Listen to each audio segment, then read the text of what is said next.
šta i kako je išao. Ja zaista želim da se ovo raščisti do kraja.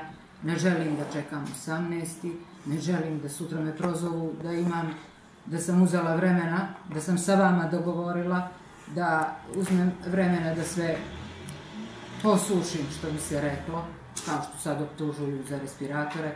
Dakle, neće se nabavka maski stavljati u ravan sa respiratorima.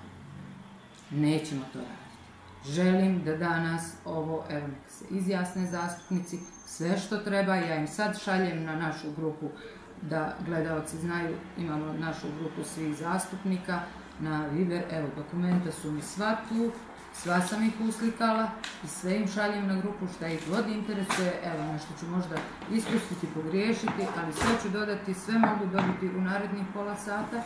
Što se tiče firme moga sina, što se tiče civilne zaštite, kogod je bio tamo, može da to nisu nije veliki problem da izvuku i ovdje nam je ured za korupciju. Ja želim da se ovo danas raspravlja o ovome, da ne bi bilo da je nešto došlo do zataškavanja, uticaja na svjedoke, jer sam jednom već prošla tu priču, ovoga puta ne, pogotovo ne što se radi o mom sinu, o mom djetetu.